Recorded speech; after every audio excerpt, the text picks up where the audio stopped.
let's do a little curveball here. Let's cover Elliott Smith, so Josh doesn't do two bios back to back. Okay. So yeah, this is Elliott Smith's second album, Elliott Smith, and in the opening montage, you heard a clip from Clementine, and now you're going to hear a clip from Southern Belle. Killing the Southern Belle, that's all you have to do. That and give the people hell. That's what they expect from you too, but I wouldn't.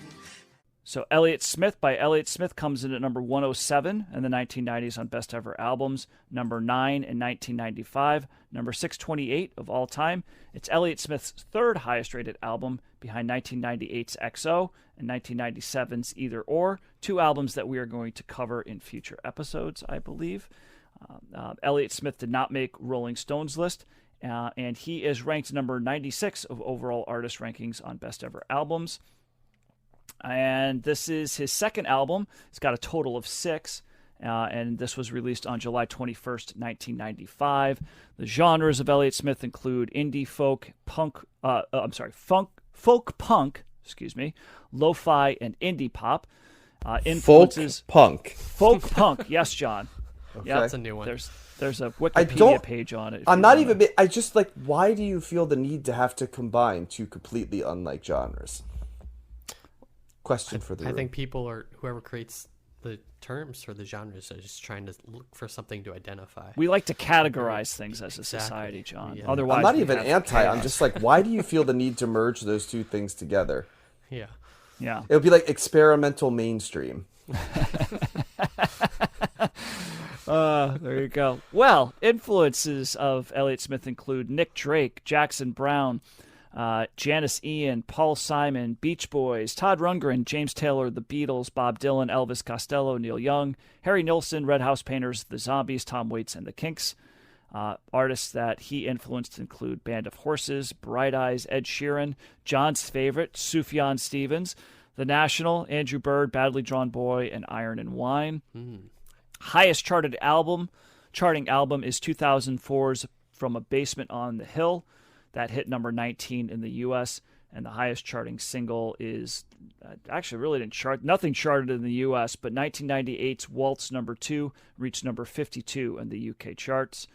So a little history on Elliott Smith. He was actually born Stephen Paul Smith on August 6, 1969, in Omaha, Nebraska. We were just talking about that. Nobody's from Nebraska, but another one. We said Matthew Sweet is actually, and he's just had a stroke. Right? A stroke. So yeah, that's sad. And Bright Eyes too, right? Bright Eyes, yes, and that Connor Oberst from Nebraska.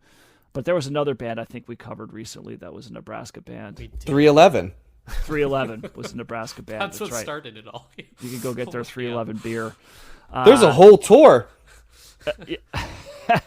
of Nebraska bands. The Nebraska natives. Yes.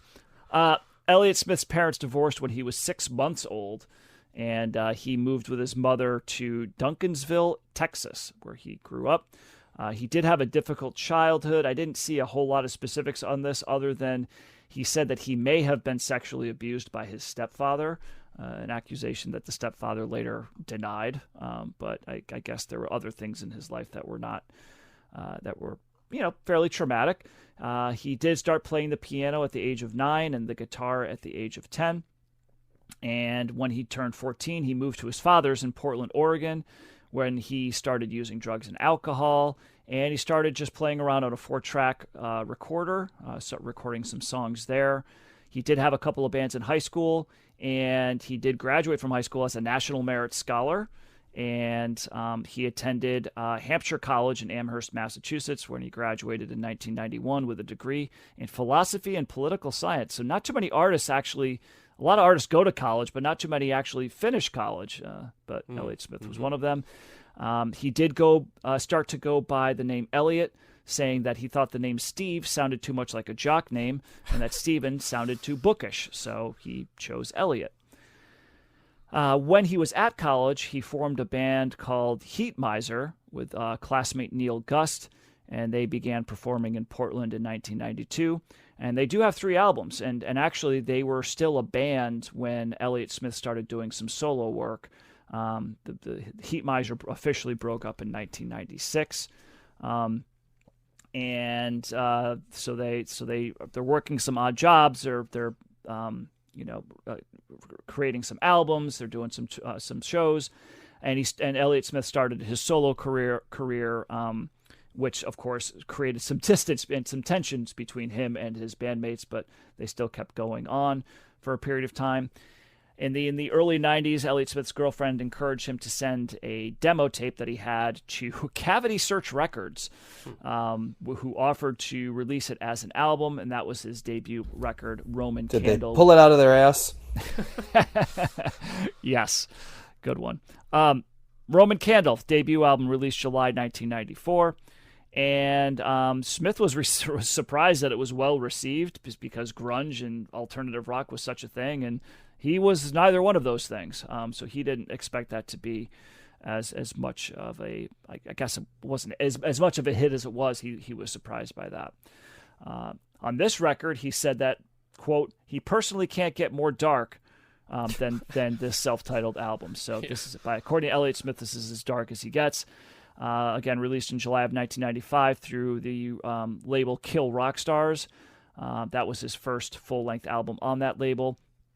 And this album was promoted heavily, with posters of Elliott Smith appearing in the windows of a lot of record stores and in Portland, Oregon. Needle in the Hay, the single from this record, appeared in Wes Anderson's 2001 film The Royal Tenenbaums, apparently in a scene featuring a suicide attempt, which Smith was reportedly unhappy about. Didn't want the song to be used in that way. And it also appeared on this film soundtrack. And the song Christian Brothers from this record was covered by Queens of the Stone Age. Josh Homme loved that song and recorded it with Queens of the Stone Age. So I'll stop it there. We're going to cover more Elliott Smith later on. And let's start with John. Do you want to take the first take on Elliott Smith? I can, sure. I have always been confused with how I feel about Elliott Smith, if I'm being honest. I enjoy his lyrics quite a bit. I think he's a very skilled writer. He writes obtusely, but every once in a while he'll throw in like very personal things mixed along with kind of things that are seemingly more evocative. And I think The Biggest Lie, the last song, is one where, there's a line where he says, you spent everything you had, wanted everything to stop that bad, and now I'm a crushed credit card registered to Smith, which I think is a really evocative line, right? Like, he ties in the idea of the spending, with the crushed credit card. It's really visual, and then he wraps his own name, into that. And there's a lot of like turns of phrase that I just was very much impressed by. The writing of the album.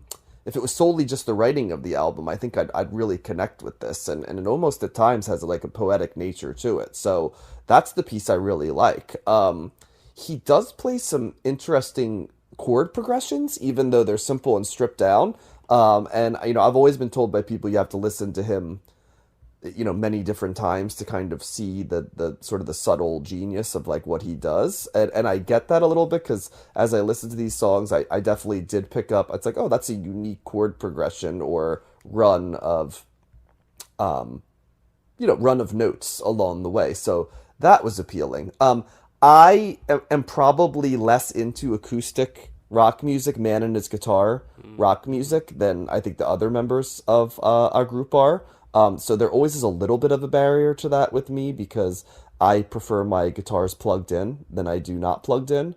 It doesn't mean that I can't appreciate acoustic music, but a whole album of acoustic music tends to be challenging for me. Obviously, you said Nick Drake. That is to me, the easiest evocative voice. At times, this album sounds like it could be, was it Pink Moon? Because we did a bunch of them, but it doesn't sound as much like Brighter Later. It's a Brighter Lighter, Brighter Later. Mm-hmm. Yeah. It sounds more, I went back and listened to them, like, this sounds more like one than the other, and it sounds more like Pink Moon as an album. And there were parts of that I liked, and I think I had a similar take where I'm like, I really enjoy the lyricism of this, but sometimes it is so stripped down and so production wise, it is so sparse. You know, at times it almost sounds muddled. I'm sure by design, right? It's designed to create an intimacy to it. But instead of like drawing me in, it keeps me at a distance a little bit. And I think maybe some of it is because while I have the big feels in some ways, I don't have like the big feels in this way, if that makes sense. And I'm wondering if that might be what my hold up is with some of this stuff, because I just couldn't like emotionally connect to the vibe of what was going on here. It very much has like an unsteady, like depressive streak, like to the sonic palette of it. And it isn't even so much that I can't understand that feeling, but for whatever reason, and this is where I feel like Matt and I might flip, right? Like I get that more when I go into like what like Pornography by The Cure sounds like, right? Or like Downward Spiral by Nine Inch Nails. I'm like, ooh, I can connect to that type of dark feeling. And I can recognize that this is dark, and you just said, right? Elliott Smith says, this is as dark as I get, and that doesn't surprise me. It's just for whatever reason, it's like a different darkness than one that I'm at. So I almost am like a voyeur in this, as opposed to connecting emotionally with it. And I think to best connect with this, you have to emotionally connect with it. And that might be a little bit of what my barrier to this is. So it's like right in the middle for me.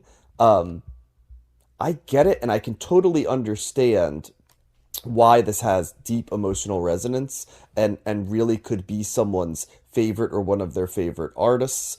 So there's no lack of clarity as to why that's the case. It just isn't for me,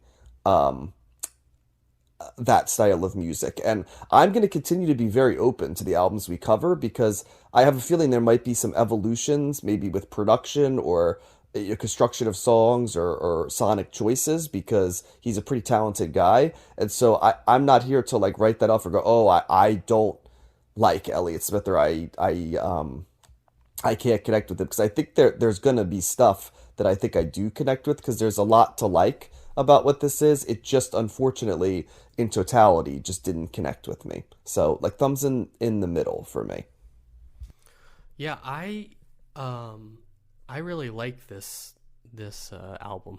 it's I think it sounds really good. I know what you're saying, John, about it being muddled, but on headphones, I don't know. I think that intimacy part that you mentioned really like comes through. It really sounds like he's like right. Well, the muddled doesn't sound bad. It's just it's a production choice. Yeah, and I get what you're saying. Him and the guitar just sounds really, clear and close when listening to it on the headphones, and I thought that was refreshing. I mean, there's never been a time listening to this and I appreciate listening to Nick Drake and being able to recognize like the through line right away, like immediately. I wouldn't have known that not doing the podcast. I don't know if I've heard Elliott Smith before. Matt, I feel like this is another person that you had an album or two of, maybe. Yeah, yep. So maybe I heard along the way. I recognize Needle in the Hay from the Royal Tenenbaums right from the opening notes, and so much so that I can like picture the scene where Richie Tenenbaum cuts his wrists open. I didn't know Elliott Smith from that movie, or by name. I just knew the song. And so that's an evocative. I don't know. The darkness really works for me on this album. I feel like it's both diary-like and picturesque, or like John said, he's sometimes writing about himself, but sometimes he's at a remove and writing about other characters. I don't know what the term for that is, but I thought this is kind of, I feel like in some ways like the almost like the Gen X, or like the modern equivalent of like Paul Simon or something in a lot of ways, or Nick Drake, I guess. It's like the next iteration of like the tortured singer songwriter. I did not know that the tragic end to Elliott Smith until I looked this week, so that was also, Matt didn't allude to that, but we'll probably talk about that later in another album. It's kind of hard to think of him without thinking of it because of how bizarre it is. Yeah, and, it is. Yeah. But I definitely got the sad and melancholic tones from this album, and despite, and I think the drug references and like the drugs play into that, the themes of the album as well, or at least the feelings that it evokes. And for some reason I still found it very listenable and compelling. And so yeah, I was impressed by this. A lot of the things that Matt said in terms of the other artists, Connor Oberst came immediately to mind. I didn't know that they were from the same area, or Bright Eyes, or however he goes by now, and Iron and Wine. And Sondre Lerche also, that was an album that played when I worked at Barnes & Noble a lot. He had put out an album or something, and that's very much in the same vein as this. But yeah, I was another pleasant surprise this week listening to this. I found it... I must have been in the right mood or something, but I really liked it. The imagery that you mentioned, or John mentioned the lyric writing, but there's a lot of strong imagery in this as well that I appreciated, and kind of the play on something like Clementine, incorporating the old song with like his modern spin on it was interesting as well.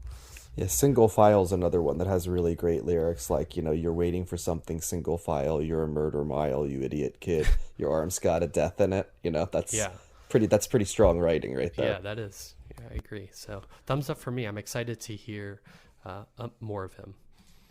Yeah, the first time I heard of Elliott Smith was Good Will Hunting. He's got a bunch of songs from that soundtrack. And Miss Misery was a Grammy-nominated song. He played it at I'm sorry, not Grammy-nominated, Oscar-nominated. He played that at the Oscars, famously.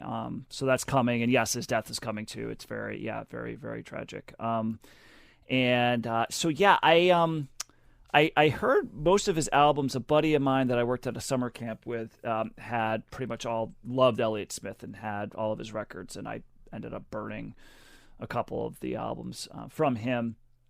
And I've had some mixed feelings about him as well throughout my years of knowing him and being familiar with him. It's kind of, and I've realized this week, it's kind of one of the definitions of like a time and place type of record, a type of artist for me to listen to. This is not music that I feel like listening to at any given time. This is kind of like, you're by yourself, probably at nighttime, and you just kind of want to have like a mood set, that's kind of contemplative, that's sad, right? Like sometimes there's a place. I'm not I don't think of myself as a sad or depressed person by any stretch, but I do like sad and depressing music at times. There's something about it that kind of just is oddly comforting. If that, and Elliott Smith is. You're only happy when it rains, Matt. Yeah, there you go. They're full circle there, John. Good job. And Elliott Smith is very much kind of in that lane. And Nick Drake, yes, with the third person to be like, yes, this reminds me of Nick Drake, but I like this better than Nick Drake. There was something about the Nick Drake that was. I don't know if it was colder or just his voice or the production, but that was a harder. There's something about Nick Drake that I found a little harder to get into, right, or connect with musically. Mm-hmm. Elliott Smith, I don't know. I first of all, I think he's a really good guitar player. I think that for as stripped down as this record is, it says it's produced by Elliott Smith. It doesn't. I'm sure he could have just recorded this on a 4-track, right? There's some other instruments here. There's like some drums or some other types of guitars, but for the most part, it's him and an acoustic guitar. And I think that he does some cool things with the guitar. He does. It's not just doing chords. He's doing some interesting little notes, and he's doing some interesting little ditties. That's kind of that takes in a little bit of a different direction, or just provides a little heft to something that is already stripped down.